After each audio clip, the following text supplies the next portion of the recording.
Hi, today I'm going to show you how to mount a 16-pound QB weight pocket to the TransPac harness.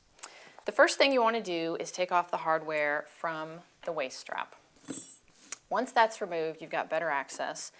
I like to only work on one side at a time because then I can use the other side to copy and see how to put that hardware back on.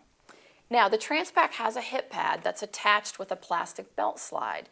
You are going to attach the weight pocket to that belt slide. So wherever you want the weight pocket on your waist, you're going to move the hip pad up or down on this 2-inch waist webbing.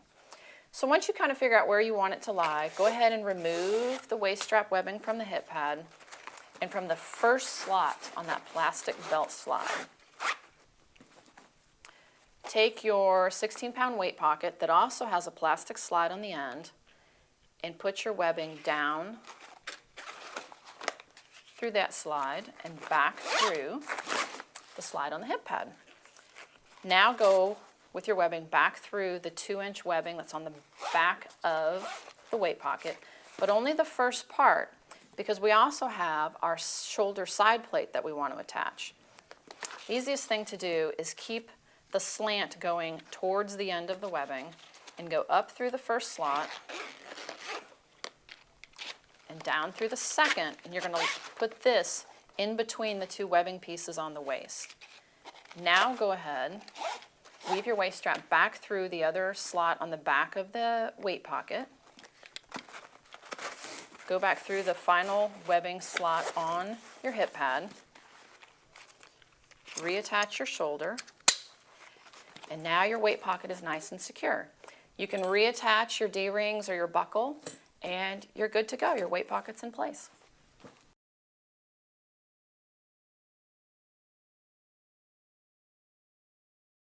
Take your 2-inch waist belt webbing out of the first webbing slot on the hip pad. And turning your pocket over, you'll see that there's two narrow pieces of webbing. That's where we're going to secure the pocket.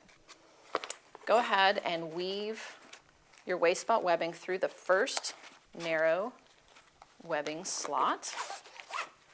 All right. Once you've done that, you want to go ahead and take your shoulder side plate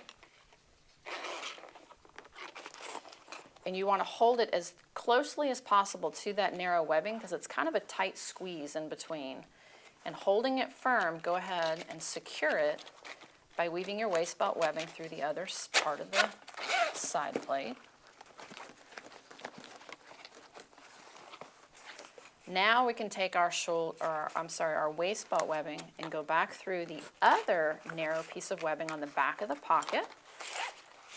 I just want to pull and flip that slide over. There you go. Now your weight pocket's not going to move while you're diving. Go ahead and take your waist belt webbing back through the hip pad, reattach your shoulder, and you're good to go.